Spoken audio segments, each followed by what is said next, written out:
Invité de ce journal, mesdames et messieurs, nous recevons le chef d'état-major général des armées, le général Sadiba Koulibaly. Bonsoir mon général. Bonsoir madame. Merci d'avoir accepté notre invitation. Merci. Et donc on apprend en fait la présence des forces étrangères dans notre pays depuis des jours. Qu'est-ce qui expliquerait cela? En fait, c'est beaucoup plus des rumeurs qui sont distillées à dessein, juste pour intoxiquer l'opinion. La réalité, c'est quoi? Nous avons une coopération légendaire avec le Royaume du Maroc depuis des lustres et avec d'autres pays. Pour ce qui est de l'actualité prégnante, vous savez que la campagne de Sceaux a commencé. Cette campagne de Sceaux ne résulte pas de maintenant. Ce n'est pas le CNRD qui a initié ça. Vous vous souviendrez que Sa Majesté le roi Mohamed VI a effectué une visite historique en Guinée en 2014. Au cours de cette visite, Sa Majesté le roi Mohamed VI et le président de la République de l'époque, le professeur Alpha Condé, ont signé beaucoup d'accords, y compris la campagne de Sceaux que nous sommes en train de faire maintenant. Donc c'est dans le cadre d'une continuité. Au-delà de ça, l'armée guinéenne ne peut pas évoluer en vase clos. Tout ce qui est entraînement, tout ce qui est exercice, nous participons à beaucoup d'exercices à l'étranger. Si nous avons l'opportunité aussi de faire des exercices ici avec nos partenaires, on le fait. Mais qu'à date, que tout le monde soit rassuré, il n'y a aucune force étrangère en Guinée. La vision du président, il a toujours dit, ce sont les Guinéens qui doivent défendre la Guinée. Il appartient aux Guinéens de tout bord de défendre les 246 000 km² de la Guinée. Donc, et cela ne changera jamais. Il ne sera jamais question de nous associer avec une quelconque force étrangère pour faire quoi que ce soit dans ce pays. Mais cela étant, nous ne sommes pas enfermés parce que pour combattre le terrorisme, nous avons besoin de coopérer avec tout le monde. Même les plus fortes, les plus puissantes armées du monde de nos jours coopèrent avec les petits États, avec les petites armées. Donc c'est ça. Je voudrais que l'opinion nationale se rassure une bonne fois pour toutes que ça ne sera jamais le cas. Ce n'est pas la vision du président. Il a dit à plusieurs reprises. Alors l'autre chose sur laquelle je voudrais rebondir, c'est que beaucoup de rumeurs récemment ont circulé par rapport à votre déménagement et surtout par rapport à votre relation avec le ministre de la Défense nationale et même avec le chef de l'État, le colonel Mamadi Doumbouya. Qu'avez-vous à répondre? Merci madame. Ça me fait vraiment rire. Ça se voit? Oui. Quand on parle de déménagement, je n'ai jamais déménagé. Okay. C'est totalement encore des rumeurs qui sont distillées, bien sûr. Certaines personnes à des dessins qui sont faciles à comprendre. Et je voudrais dire, rassurer tout le monde, mes relations avec le ministre de la Défense, mes relations avec le chef suprême des armées, nous sommes avant tout des frères. Au-delà de ça, malgré les différences d'âge, nous sommes des amis. Les relations là sont antérieures au 5 septembre. C'est important de le comprendre. Mieux, la complexité des enjeux du moment ne peut pas nous permettre à ce qu'on se prête à ce luxe inutile. Il y a tellement de choses à faire pour cette armée qui a beaucoup perdu en capacité opérationnelle qu'on ne saurait se permettre de se distraire par autre chose. Le président, malgré son calendrier chargé, tous les jours, il ne fait que donner des directives qui se voient aujourd'hui. Quand vous regardez les PA qui sont en train d'être construits, parce qu'il faut le dire, l'État guinéen est quasiment existant le long de nos frontières. Et quand vous regardez, par exemple, juste à titre d'illustration, quand vous partez en Mundigila, vous regardez au-delà de la borne, quand vous voyez l'impressionnante infrastructure qui a été bâtie par la Côte d'Ivoire pour ces hommes, et côté guinéen, il n'y a rien. C'est le géant en face du néant. La même chose est visible sur toutes les frontières. C'est pourquoi le président m'a instruit avec le ministre de la Défense nationale d'aller voir les réalités. Et ces travaux ont été lancés, y compris à Yenga, qui avait fait l'objet de beaucoup de pourparlers entre la Guinée et la Sierra Leone. Mais les vraies causes, c'est l'inexistence de l'État. Donc face à des défis colossaux en termes d'infrastructure, en termes de repositionnement du pays, nous avons beaucoup à faire que de nous livrer à des batailles d'ego pour que les gens se rassurent. Bien sûr, ceux qui ont caressé cet espoir, ils continuent toujours à intoxiquer, mais que le peuple se rassure qu'il n'y a pas de problème entre moi et le ministre de la Défense nationale, il n'y a pas de problème entre moi et le président de la transition. le président de la transition qui nous a mis à ses postes par confiance. Oui. Le jour qu'il trouvera d'autres personnes à même de conduire ces postes, il va dire, ne sommes pas les seuls Guinéens, nous sommes là pour un temps, le temps que nous mériterons sa confiance. C'est ça. Mais nous n'allons pas compromettre les intérêts vitaux de la Guinée pour des batailles d'ego inutiles. Ça n'existe pas, ça n'a jamais existé. Je n'ai jamais déménagé.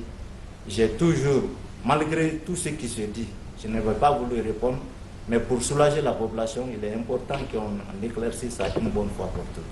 Je n'ai jamais déménagé. Il n'y a jamais eu la moindre altercation, ni entre moi et le ministre de la Défense, ni entre moi et le haut commandant de la gendarmerie nationale, pour que motif que ce soit. Il faut que les gens se rassurent. D'accord, je pense que vous avez été assez clair par rapport à cette question et je pense que l'opinion également est située, mais excepté de répondre à ces choses. En fait, il y a quelques jours, le commandant du centre d'entraînement aux opérations de maintien de paix de Samoréa, aussi le directeur de renseignement militaire de l'état-major général des armées ont été limogés. Quelles sont les raisons? Oui, tout à fait. Vous savez bien que nous sommes dans une logique.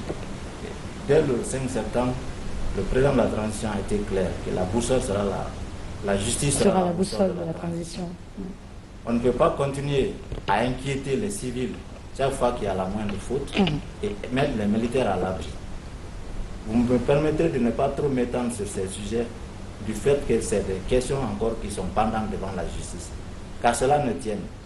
Pour le cas du centre d'entraînement aux opérations de maintien de la paix, comme vous l'avez tous appris, il y a eu vol d'armes, il y a eu disparition d'une quantité d'armes dans le magasin d'armement du CMP. Quand une telle chose arrive partout au monde, que ce soit en France, que ce soit aux États-Unis, que ce soit dans les pays africains, dès qu'il y a ça, le premier responsable, c'est le commandant de l'unité. On ne blague pas avec les questions d'armes. Donc c'est pourquoi, bien que l'enquête est en cours, il n'a pas été puni parce qu'il est le fautif, il a été puni tout simplement parce qu'il est responsable et qu'il a manqué à ses responsabilités. Pour ce qui concerne le directeur de renseignement militaire, vous savez tous que la campagne, la lutte contre les produits toxiques a été initiée sous l'égide du président de la transition et avec le CNRD, lequel CNRD englobe toutes les forces de défense et de sécurité. Donc, c'est dans cette foulée qu'il y a eu certaines saisies de médicaments par la douane et par d'autres services compétents, même le long de certaines frontières. Quand ces médicaments sont confiés à un responsable quelque part et que ces médicaments disparaissent, la moindre des choses, c'est de prendre des mesures administratives contre l'intéressé et de le mettre à la justice. C'est ce qui s'est passé. Aussi simple que cela. D'accord. Alors récemment, mon général, un décret du président de la transition, le colonel Mamadi Doumbouya, a dissous donc le bataillon de la sécurité présidentielle. Cela a suscité beaucoup d'interrogations au sein de l'opinion. Qu'est-ce qu'il faut comprendre et retenir à ce niveau? Oui. Là encore, il s'agissait simplement d'une formalité administrative. Vous me permettrez, malgré le temps limité, de faire un peu l'historique de cette situation. Allez-y. Vous savez, au temps du feu président, le général Lansana Conté, l'unité qui assurait sa sécurité, sa protection, s'appelait le bataillon autonome de la sécurité présidentielle. À sa mort en 2008, les nouvelles autorités du pays, à leur tête, le capitaine Moussa Dadis, ils ont créé ce qu'on a appelé le régiment commando, qui a remplacé cette unité, le bataillon autonome de la sécurité présidentielle. Quand le général Sekouba aussi a pris les rênes du pays, il a redéployé ce régiment commando à Samoréa pour constituer ce qu'on a appelé le bataillon spécial de commando en attente dans le cadre de la force africaine en attente. Et après l'investiture du président, le professeur Alpha Condé en 2011, le bataillon de la sécurité présidentielle a été créé. Donc, c'est ce bataillon qui a assuré sa sécurité jusqu'au 5 septembre 2021. À partir du 5 septembre 2021, les missions de protection du président sont révolues au groupement des forces spéciales. Donc le bataillon de la sécurité présidentielle, qui n'avait plus de mission officielle, a été cantonné au kilomètre 36. Vous vous souviendrez que pour l'ouverture des frontières avec les pays voisins, il y a eu une évaluation au cas par cas des risques que nous encourions en ouvrant les frontières. À l'issue de ça, l'une des recommandations phares a été le fait qu'il faut renforcer le volume de force. C'est pendant ce temps que les éléments qui constituaient le BSP ont été déployés le long des frontières et dans certaines unités. Donc, quasiment depuis cette date, c'est une unité qui n'existait plus dans le fait. Mais administrativement, vous savez tous, en vertu du parallélisme des formes, seul un décret peut abroger un décret. Oui. Le décret qui a mis le BSP en place n'était pas du tout rapporté jusqu'à date. Et les unités qui se trouvent dans d'autres unités continuaient toujours à être administrativement listées, labellées sous le titre de BSP. Donc il était temps de mettre fin à cette situation. C'est pourquoi ce décret a été pris. C'est tout simplement dans le cadre d'une régularisation administrative.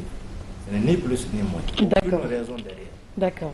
Et peut-être, depuis l'avènement du CNRD au pouvoir le 5 septembre, plusieurs chantiers justement sont ouverts dans les garnisons militaires. Quel est l'état des lieux aujourd'hui?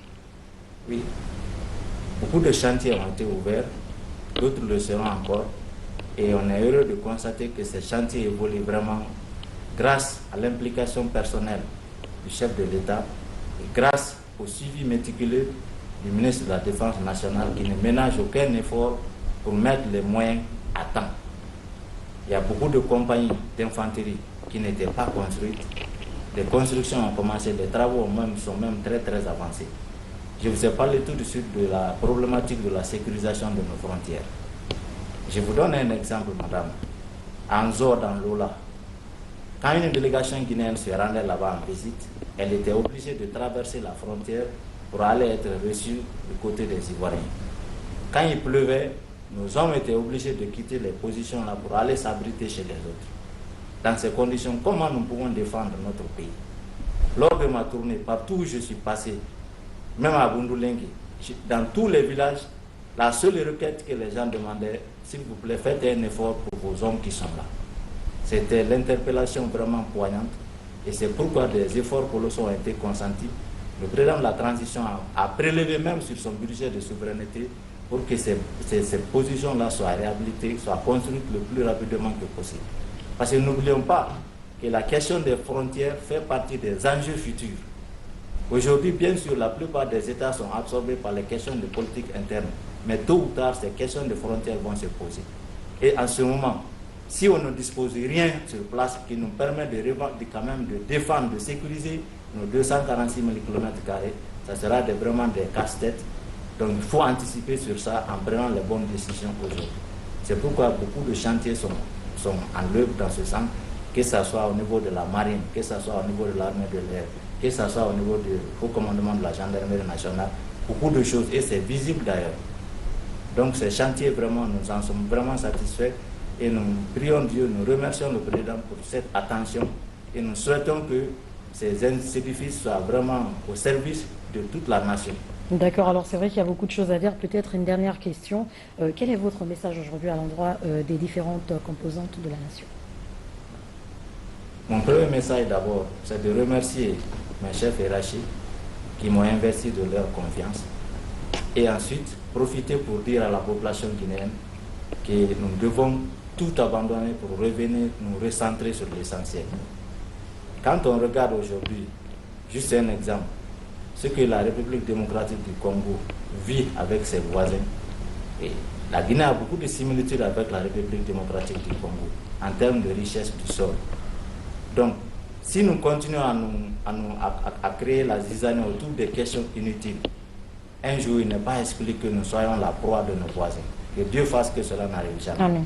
Mais pour cela, il faut qu'on recentre le débat sur l'essentiel, les questions existentielles. Aujourd'hui, le président de la transition a dit à tout le monde qui n'est pas candidat, aucun membre du CNRD ne sera candidat, aucun membre du gouvernement, aucun président d'une quelconque institution ne sera candidat. Il est important que les acteurs viennent ensemble pour vraiment mettre sur place les bases saines pour l'exercice démocratique apaisé dans notre pays, qui permettra au président élu de s'atteler uniquement au développement avec les bases solides qui vont constituer un tremplin pour lui dans l'exercice de sa mission. C'est ce message-là. Abandonnons nos égos, venons ensemble pour discuter de tout. Personne n'a le monopole de la vérité. Chacun détient une part de vérité, mais il faut à un certain moment donné savoir être humble et venir écouter les autres, mettre la Guinée au-dessus de tout. La Guinée est au-dessus de tout. C'est ce message que le président nous tient chaque fois. Nous mettons la Guinée au-dessus de tout. Bien, il ne reste plus qu'à vous dire merci. Merci, c'est moi qui vous remercie, madame. Nous poursuivons cette édition.